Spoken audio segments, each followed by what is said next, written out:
Not only am I here because I love Africa, and I appreciate and I know that Africa is on the rise, and I see all the great things that are happening. And if you all didn't see it, you wouldn't be here. So I want you to know that I know, because I've been here a long time too, that things are happening here. But we're in another space, not the oil and gas space here today. We are here representing good manufacturing pharmaceutical practices. Estou aqui porque eu amo a África e fico regozijada em saber que o continente começa a dar passos rumo ao desenvolvimento e mantém registros de crescimento da economia notáveis. Portanto, gostava que soubessem que as coisas que estão a acontecer em África são acompanhadas em todo o mundo. Estamos aqui para representar uma empresa que produz produtos farmacêuticos, porque, como sabem, a contrafação de medicamentos em África é um problema. Por isso, a empresa que represento pretende produzir localmente produtos farmacêuticos. Já temos os recursos financeiros necessários, temos a tecnologia e temos uma parceria com um centro de excelência na produção de produtos farmacêuticos. De facto, um deles é a Howard University School of Pharmacy e estamos aqui para produzir em Angola bons medicamentos para doenças como diabetes, tensão alta e cancros. Muitas vezes se tem acesso mais fácil a medicamentos falsos, mas estamos aqui para ajudar a terminar com esta realidade, produzindo e fornecendo em Angola os medicamentos para estas doenças de acordo com os padrões internacionais. A nossa empresa também está presente na Bolsa de Valores com a empresa TNI Biotech e nós estamos a produzir LDN, que é um medicamento que deve ser tomado apenas com indicação médica e ajuda a tratar pessoas infectadas pelo cancro e o VIH. O detentor da patente disse-nos que gostava que este medicamento estivesse acessível e, como sabem, que é uma das principais causas de morte em África, é o cancro. Há diferentes tipos de cancro, mas o cancro, de uma maneira geral, é um problema não só para o continente, mas para o mundo. E pretendo assegurar que podemos combater doenças como o cancro e outras doenças mais. E dar às pessoas outra oportunidade de recomeçar a vida. Parte do que fazemos é garantir que o tratamento seja feito numa unidade especializada em oncologia. É o que nós gostávamos de oferecer a todas as comunidades. Pedimos desculpas aos nossos ouvintes. Estivemos a acompanhar a afirmação de Gloria Herman, responsável pela fábrica de medicamentos GB Pharma, que pretende encontrar um parceiro para implantar uma fábrica de medicamentos em Angola.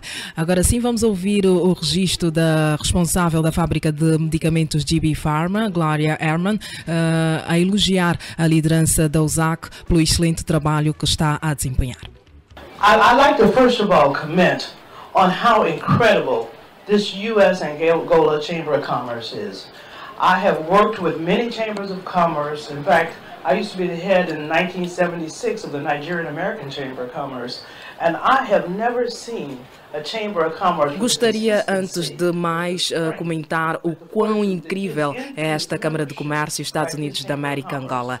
Já trabalhei com muitas câmaras de comércio em vários países. Já trabalhei em 1975 com a Câmara de Comércio da Nigéria e nunca vi uma Câmara de Comércio com a mesma consistência, com a mesma força que apoia mais os seus membros, como esta Câmara de Comércio. Portanto, antes de dizer alguma coisa, gostava de felicitar a Presidente e os membros da direção da USAC pela fantástica liderança e pelo trabalho exemplar que tem estado a desempenhar. Palavras de Gloria Herman, responsável pela fábrica de medicamentos GB Pharma. Já a presidente da Câmara de Comércio dos Estados Unidos da América, Angola, Janine Scott, falou sobre o plano de ação da Câmara para ajudar os empresários a terem acesso aos financiamentos do Exim Bank e da OPIC. Na última semana, a USAC organizou mais uma edição do First Friday Club, evento de convívio social entre os executivos motivos, onde o destaque no mês de junho recaiu para a abordagem do imposto aplicável às empresas do setor petrolífero que operam em Angola. O especialista em tributação, Hermenegildo Cose, começou por apresentar os diferentes tipos de impostos existentes no país, com destaque para o imposto de consumo e a sua aplicação. A explicação do imposto de consumo tem a ver com o facto de as empresas petrolíferas estarem isentas do pagamento do imposto de consumo, mas mesmo assim muitas vezes lhes é cobrado pelos prestadores de serviço, ou seja, ao contratar um serviço, as petrolíferas pagam o valor da fatura mais 10%, correspondentes ao imposto de consumo, o que tem sido encarecido a aquisição de bens e serviços por estas. Nós temos o imposto de consumo com as características que é dizer, antes de mais, é monofásico, não é? Monofásico no sentido de se perceber que é um imposto que incide sobre uma única cadeia de produção. E para nós temos as cadeias produtivas, temos os serviços, temos as importações e as arrematações. Dizer nesse aspecto que nós temos um imposto com uma base de incidência muito reduzida, que é diferente de outros impostos indiretos que têm uma base bastante alargada. A seguir, o imposto de consumo é um imposto ad valorem, o que significa dizer que tem uma base de incidência sobre o valor da produção, quando se estiver a falar de produção, o valor do serviço, quando se estiver a falar de serviço, ou o valor da arrematação, quando estivermos perante uma operação de arrematação ou venda em asta pública. Por outro lado, a taxa geral do imposto de consumo é de 10%, sendo que, excepcionalmente, o próprio texto legal apresenta algumas tabelas nas quais aparecem taxas variadas relativamente a bens importados, não é? E uma terceira tabela que apresenta as taxas sobre os serviços. Seguidamente, é um imposto não dedutível, diferentemente de outros impostos, como é o IVA, não é? Esse imposto não permite ao operador econômico deduzir o encargo por si suportado no próprio imposto.